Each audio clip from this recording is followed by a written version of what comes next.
아멘. 할렐루야. 오늘도 성령의 인도하심에 몸과 마음과 생각을 맡기셔서 꼭 승리하는 삶 되시기를 주의 이름으로 축원합니다.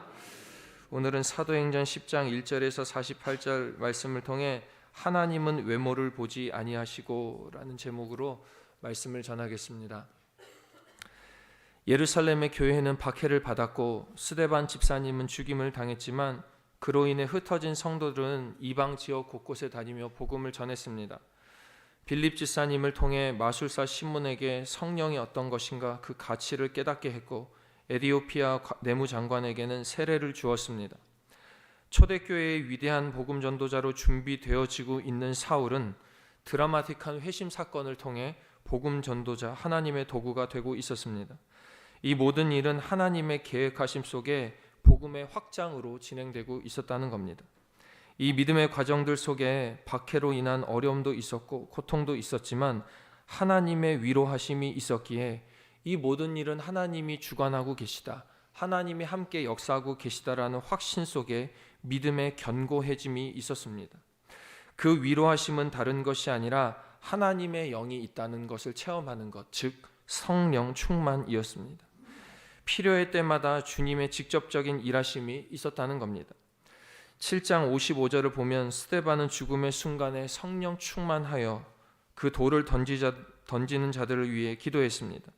빌립 집사님 역시 8장 39절에 보면 세례를 주는 과정에서 주의 영이 빌립을 이끌어 간지라 이야기합니다. 9장에서는 사울이 가는 길, 즉 다메섹 도상에서 눈이 멀었을 때나 기도하던 중에나 예수를 전하는 중에나 예수의 이름이 영이 그와 함께 있었다는 사실을 우리가 말씀을 통해 깨달았습니다. 이와 같이 주님은 한 사람 한 사람에게 성령으로 임하시고 함께 하시고 그들을 사용하여 주셔서 예수 그리스도란 이 복음이 곳곳으로 전해지도록 하셨습니다. 사도들을 통해 이 사도행전이 계속 기록되게 하셨다는 겁니다. 그리고 오늘 본문을 통하여 하나님의 또 다른 복음의 사도, 복음의 도구 두 명의 모습을 볼 수가 있습니다. 베드로, 고넬료입니다. 우리가 아는 그 어부였던 제자 베드로, 제자로 예수님 따랐다가 예수님의 부활 승천하심을 보고 사명받아 부르심을 받아 사도로서의 앞장서가는 이 베드로는 이미 이 앞에서부터 이 7장 8장부터 그 베드로의 역할을 감당하고 있음을 볼 수가 있습니다. 앞서 본문인 9장 34절에서는 베드로가 루다라는 지역에서 애니아라는 중풍병자를 낫게 하는 기적이 기록되어 있습니다. 이어 9장 40절에는 욥바라는 지역에서 다비다라는 여제자를 살리시는 기적도 기록되어 있습니다. 이 40절에 기록되어 있는 다비다라는 이 여제자는 선행과 구제를 많이 하는 성도로서 이 욥바에 있는 교회의 중요한 성도였습니다. 그런데 이 여제자가 죽으니까 이 여제자가 생명을 다하니까 그 위축되어 있는 욥바 교회에 하나님이 베드로를 보내셔서 살리게 하신 것입니다. 이것이 성령의 일하심이자 하나님의 위로인 것입니다. 하나님은 사람을 살리시지만 그를 통해 철저하게 교회를 위로하시면서 하나님의 역사를 계속해서 진행해 나가십니다. 오늘의 말씀은 또 하나의 인물을 하나님께서 등장시키시면서 하나님의 강력한 복음의 진행 과정이 어떻게 되는가를 우리에게 알려주고 깨닫게 하고 계십니다. 오늘의 이 말씀을 통해 몇 가지로 나누어 우리에게 주시는 교훈이 어떤 것인가 은혜를 나누고자 합니다. 첫째로 하나님은 섬세하게 계획을 이루어 가십니다. 섬세하게 계획을 이루어 가신다는 겁니다. 오늘 본문은 고넬료라는 인물을 소개하고 있습니다. 10장 1절, 오늘 본문 1절에 보니까 가이사랴 지역의 이달리아 부대의 백부장이라 이렇게 기록되며 고넬료에 대한 이야기가 시작됩니다. 먼저 이 가이사랴라는 지역을 소개함과 있어서 우리가 한 가지를 좀 기억하고 주목하기를 원하는데요. 어제 8장에서 사울의 이야기와 이 오늘의 고넬료 이야기 사이에 굳이 고넬료라는 이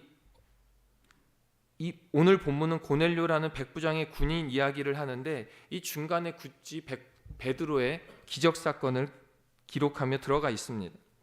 이것은 이 이방 지역의 복음이 전해지는 장면, 그러니까 예루살렘부터 시작되어 이방 지역의 복음이 전해지는 지역적인 어떤 의도를 이 누가가 담고 있는데, 이 예루살렘과 베드로가 중풍병자 에니야를 고친 룻다, 그리고 이 다비다를 고친 욥바, 그리고 오늘 고넬료가 등장하는 이 가이사랴 지역이 이 예루살렘에서 시작하여 니은자로 쭉 올라가는 지역적 특성을 이렇게 보여주고 있습니다.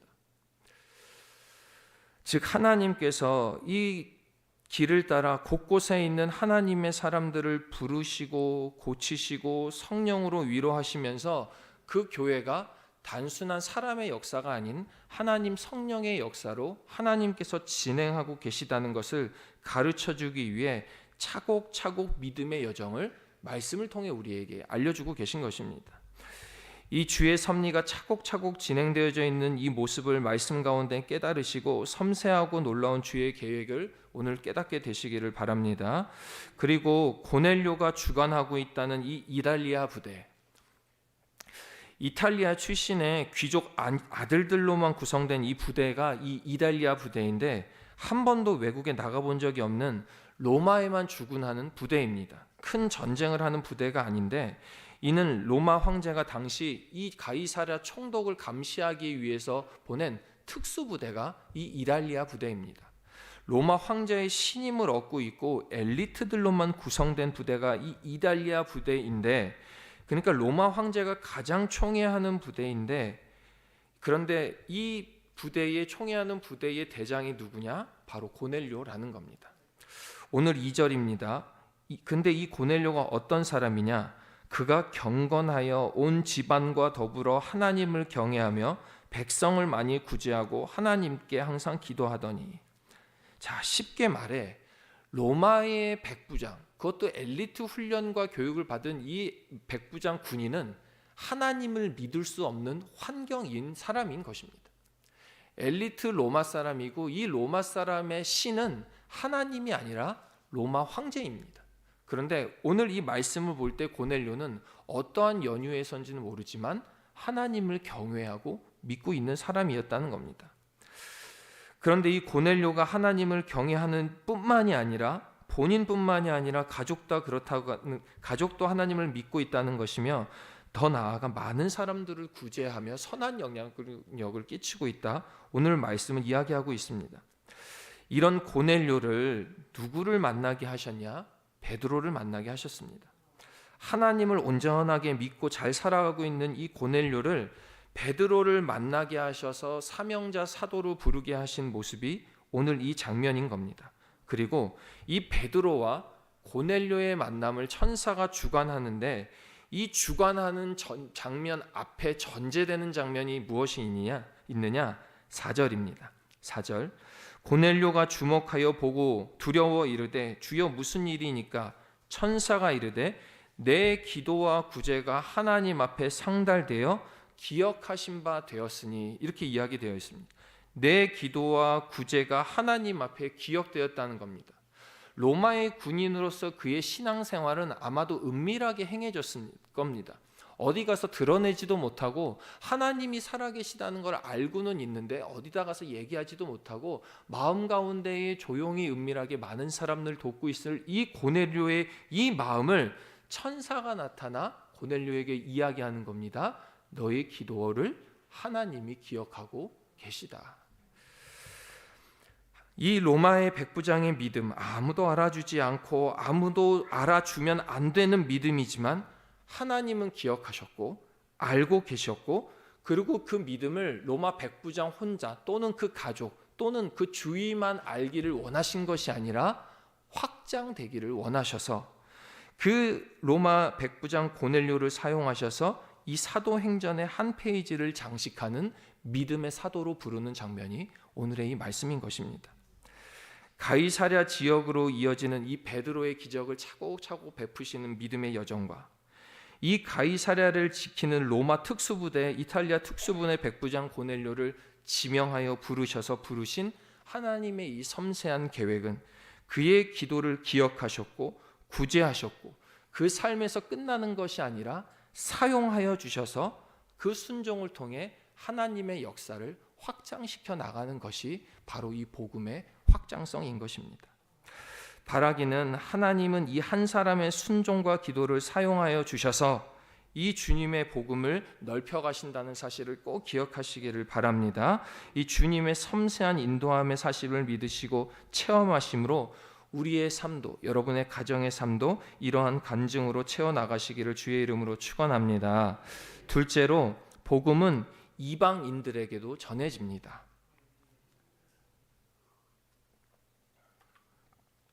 이 이방인들에게도 전해집니다 하면 별로 다가오지를 않으니까 이렇게 기도하시기를 바랍니다. 복음은 전혀 교회를 안 갈 것 같은 내 자녀에게도, 하나님을 전혀 믿지 않을, 예수 그리스도를 믿지 않을 것 같은 내 남편에게도 이 믿음이 전해질 것이다 라고 기도하시기를 부탁드립니다. 고넬료의 등장이 주는 가장 큰 의미는 이방인에게도 복음이 전해져야 한다는 하나님의 명확한 의도와 목적이 있습니다. 이 고넬료를 굳이 뽑아내서 사용하시는 것은 이방인들에게도 복음이 전해질 거라는 확신을 보여주고 계신다는 겁니다. 먼저 환상을 통해 베드로를 가르치셨는데 11절에 기록되어 있는 하늘이 열리며라는 환상으로 시작됩니다. 이 환상은 율법에서 먹기를 금하는 소위 부정한 짐승들이 이렇게 보자기에 쌓여서 쭉 내려오면서 베드로 보고 또 잡아먹으라 하십니다. 그런데 이 베드로가 14절 말씀입니다. 뭐라고 대답하느냐? 14절에 베드로가 이르되 주여 그럴 수 없나이다. 속되고 깨끗하지 아니한 것을 내가 결코 먹지 않습니다 라고 버티시는 겁니다. 그런데 하나님 참 다시금 말씀하시죠. 15절입니다. 하나님께서 깨끗하게 하신 것을 네가 속되다 하지 말라 하십니다. 베드로에게 환상을 통해 깨닫게 하시는 겁니다. 이런 일이 3번 반복되면서 강조하십니다.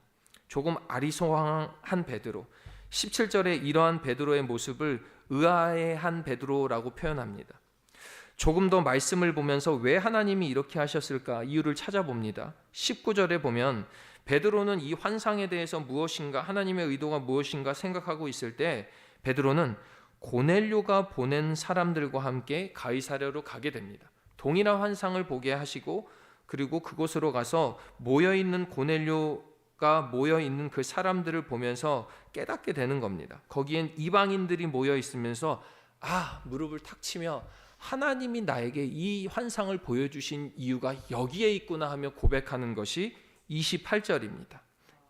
이르되 유대인으로서 이방인과 교제하며 가까이 하는 것은 위법인 줄은 너희도 알거니와 하나님께서 내게 지시하사 아무도 속되다 하거나 깨끗하지 않다 하지 말라 하시기로.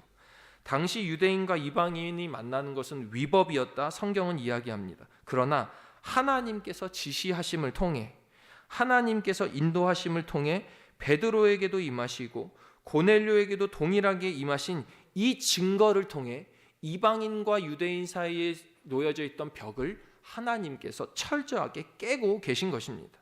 사실 이 이방인과 유대인의 법은 율법이 왜곡된 것인데 우상에 물들지 말고 거룩함을 지키기 위해 혼인을 금지, 이방인과 혼인을 금지했던 것을 이 이스라엘 사람들이 더욱 왜곡하고 마치 선민사상이라는 우월감으로 변질시킨 것이 바로 이 율법이 된 것입니다. 그러나 오늘의 이 본문의 말씀을 통해 주님의 지상명령인 땅끝까지 복음 전하라는 사명을 완성시키면서 베드로가 34절에 이렇게 선포하는 것입니다. 34절입니다. 베드로가 입을 열어 말하되 내가 참으로 하나님의 사람의 외모를 보지 아니하시고 외형과 이방인이고 이런 걸 보지 아니하시고 35절 각 나라 중 어느 나라든 중 간에 하나님을 경외하며 의를 행하는 사람은 다 받은 줄로 깨달았도다 라고 선포하고 있는 것입니다. 이로써 온 유대와 사마리아와 땅끝까지 교회가 평안하여 든든히 세워져 가는 기초가 만들어지고 섬세하고 완벽한 하나님의 계획하심 속에 베드로와 고넬료를 사용하여 주셔서 주의 나라가 이루어져 가고 있는 것입니다. 이 사실이, 이 역사가, 이 믿음의 증거가 이 땅을 살아가며 복음 전하는 우리에게도 큰 힘과 역사가 되기를 주의 이름으로 축원합니다. 끝으로 이 모든 일은 성령이 인도하십니다. 하나님의 계획을 무릎을 탁 치며 깨달은 베드로는 그렇구나, 하나님의 인도하심이 있구나, 이방인과 유대인의 벽을 허물기를 하나님이 원하시며 복음 전해지기를 원하시구나 하고 생각하면서 이 고넬료의 집에 이 모임에서 설교하기 시작했습니다. 예수 그리스도를 전하며 죄사함을 받는다 증언했습니다. 그런데 이 말씀이 끝나기도 전에 어떠한 일이 있었느냐? 성경은 44절부터 46절까지 어떠한 일이 있었는가를 증거하는데 눈으로 따라와 주시길 부탁합니다. 44절입니다. 베드로가 이 말을 할 때에 성령이 말씀 듣는 모든 사람에게 내려오시니 베드로와 함께 온 할례 받은 신자들이 이방인들에게도 성령 부어주심으로 말미암아 놀라니 이는 방언을 말하며 하나님의 높임을 들음이러라. 아멘. 할렐루야. 아멘.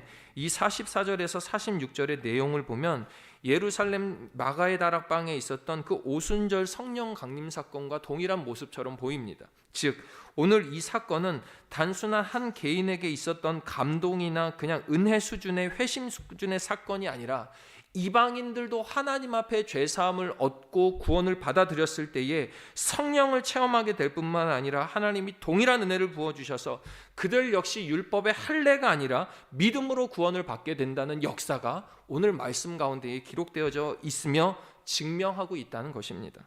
전통이라는 것에 사로잡혀서 높기만 했던 예수님을 믿는 믿음의 그 벽이 성령의 섬세하신 인도하심을 통해 베드로와 고넬료라는 이 사람을 통해 성령 충만함의 인도하심을 통해 모든 사람이 구원을 얻는 하나님 나라가 곳곳으로 전해지는 역사가, 이 축복의 역사가 오늘 말씀 가운데에 있고 우리로 하여금 깨닫게 하시는 기록이라는 겁니다. 이렇게 복음이 전해지고 한 사람 한 사람이 변화하여진 그 복음의 성령의 역사가 이어지고 이어져서 지금 우리에게 전해지고 있는 것입니다. 이 하나님의 놀라운 역사적 기록을 우리가 아멘, 아멘 믿음으로 반응할 때에 우리 삶 가운데에 전혀 복음이 전해질 것 같지 않은 이방인이라 하는 내 남편, 내 아내, 내 자녀, 내 가족에게, 내 직장 동료에게까지도 이 믿음의 역사가 이어지게 되는 줄로 믿습니다. 성령의 일하심을 우리가 믿음으로 아멘하며 나아갈 때에 이 성령의 체험의 역사가 우리 삶 가운데 있고 위로로 있고 이 사도행전이 책에만 있는 사도행전이 아니라 우리 삶이 기록되는 놀라운 또 하나의 사도행전이 기록될 줄로 믿습니다. 오늘 하루 주님과 동행하시며 이 성령 행전을 우리 삶 가운데에 체험하시는 여러분과 제가 되기를 주의 이름으로 축원합니다. 기도하시겠습니다. 자비하신 하나님 아버지, 주의 섬세한 일하심을 오늘 또 말씀을 통해 깨닫습니다. 우리 삶에도 이러한 섬세한 계획이 있는 줄로 믿사오니 체험케 하시고 믿게 하시고 아멘으로 순종하는 광림의 권속들 되게 하여 주시옵소서. 믿음으로 반응하게 하여 주시되 연약하여 의심할 때에 우리의 마음 다시금 붙잡아 주셔서 믿음의 선한 싸움을 온전히 완수해내는 우리 모두가 되게 하여 주시옵소서. 우리 가정에 복음을 들어야 할 이방인과 같은 가족들이 있다면 인과 기도시켜 주셔서 하나님의 놀라운 성령 행전, 사도 행전이 우리 가정, 우리 가문 가운데에 쓰여지게 하여 주시옵소서. 감사의 힘을 드리오니 받아주시고 적혀있는 모든 기도 제목 응답하여 주시고 가장 좋은 것으로 베풀어 주셔서 하나님을 믿는 믿음으로 세상 가운데 승리하는 간증 넘치게 하여 주시옵소서. 예수님의 이름으로 기도하옵나이다. 아멘.